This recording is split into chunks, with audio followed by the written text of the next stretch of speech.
ইমাম শাফি একদিন একটা তেলের ড্রাম নিয়ে হাঁটতেছিলেন।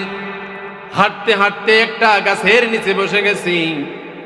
ওই গাছের নিচে যখন বসছি, বিশ্রামের জন্য ক্লান্ত হয়ে গেছে ইমাম শাফি রহমাতুল্লাহি আলাই। গাছের নিচে যখন বসলেন, উনার যে তেলের ড্রামটা আছে, এই তেলের ড্রাম উনি আমি যখন বিশ্রাম নিব, তেলের ড্রাম স্বাভাবিকভাবে এই পাশে কিংবা মাটিতে রাখার কথা বলেন, ঠিক না? কিন্তু ইমাম শাফি রহমাতুল্লাহি আলাই ওই তেলের ড্রাম কোথাও রাখলেন না।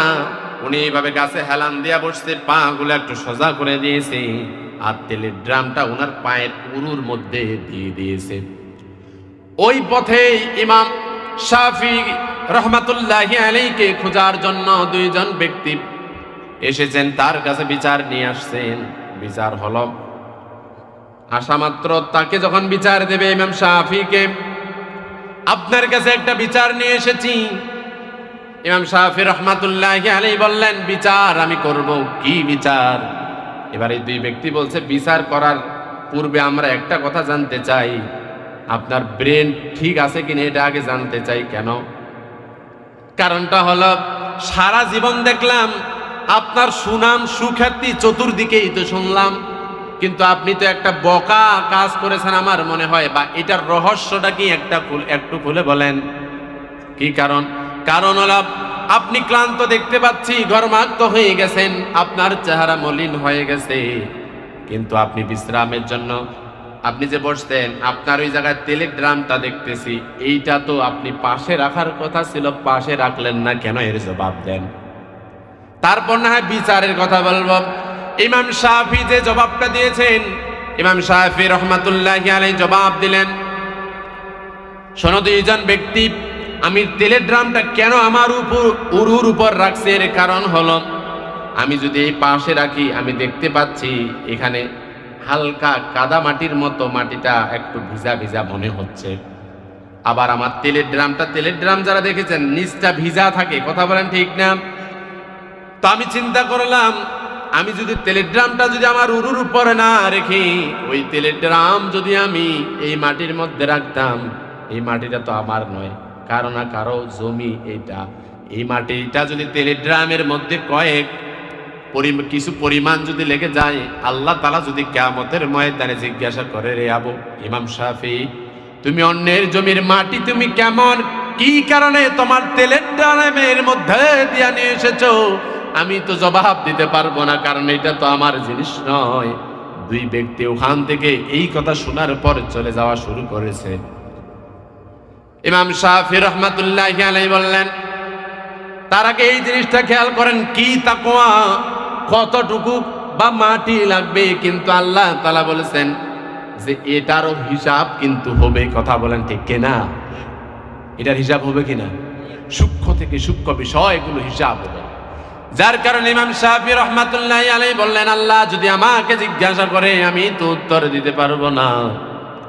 এই চিন্তা করার পর ওরা যখন চলে যাচ্ছিলেন, ইমাম শাফি রাহমাতুল্লাহি আলাইহি বললেন, কি কারণে তোমরা আমার কাছে এসেছো? তোমরা নাকি বিচার দেবে, কি কারণ? দুইজনের একজন ব্যক্তি বলে ফেললো, আমরা যে উদ্দেশ্যে এসেছিলাম তার বিচার হয়ে গেছে। কি হয়েছে? ইমাম শাফি রাহমাতুল্লাহি আলাইহি বললেন, বিচার তো শুরুই করলাম না, ঘটনায় তো শুনলাম না, বিচার হইলটা কেমনে? তাই না? ইমাম শাফি রহমাতুল্লাহি আলাইহি যখন বলেন, ওই দুই ব্যক্তির এক ব্যক্তি বললেন যে ইমাম শাফি এই একটু কাদা মাটির টেনশন করে, এটার হিসাব আল্লাহ তাআলার কাছে দেওয়া লাগবে। আমরা আসছিলাম একটা জমির আইল নিয়ে, দুইজনের মারামারি, এ বলতেছে এক হাত এই পাশে যাবে, ও বলতেছে না এক হাত এই পাশে যাবে। তো আপনি যদি এতটুকু চিন্তা করেন, যেই ব্যক্তির একটু তাকওয়াবান, ওই চিন্তা করতেছে আইল কোথায় যায়, যাক আল্লাহ তাআলার কাছে যেন হিসাবটা সঠিক থাকে। আল্লাহু আকবার। তাকওয়ার মানে উজ্জ্বল দৃষ্টান্ত দেখেন। আর আপনার আমার তাকওয়া কেমন, আপনি আমি কেমন ইমানদার?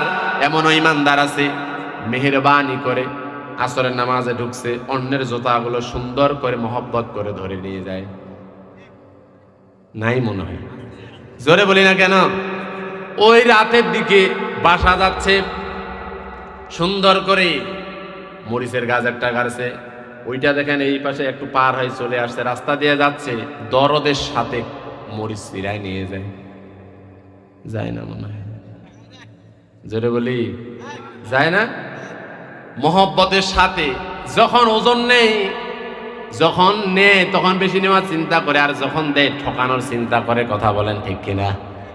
তার বাস্তব প্রমাণ দেখবেন। এখন ডিজিটাল পাল্লা আসার পরও চুরি হয়, হয় না মনে হয়? জোরে বলে। মাইনাস করে রাখছে, কত যে রাখছে, কি যে করছে আল্লাহ জানে। অন্যখানে যায় মাপবেন, যায় দেখেন আরে মিস ঠিক নাই। তার বাস্তব প্রমাণ পঞ্চগড় গোস্তহাটিতে গেলেই বুঝবেন। কেউ থাকলে কষ্ট নিয়েন না, কারণ আমি বাস্তবতার শিকার। নিজে গোস্ত বাসে দিলাম, এইটা কাটেন, বাসা আসেন বাড়ির গাইল, এইটা না একবারে বাদ।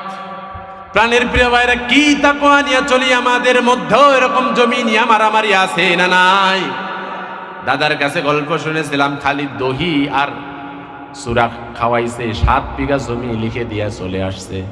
আর এখন এক বিঘত পরিমাণ আলি নিয়া টিনের পানি আরেকজন পাশে পড়েছে। কেন? এইটা নিয়ে মাইল পর্যন্ত আছে না নাই? এদিকে তো নাই, কি আছে? তাহলে দিন দিন প্রাণের প্রিয় ভাইরা তাকওয়া উঠে যাচ্ছে। আল্লাহ তাআলা বললেন, তোমরা আল্লাহ তাআলাকে ভয় করো, ভয় করার মতো যেমনি করে ভয় করার দরকার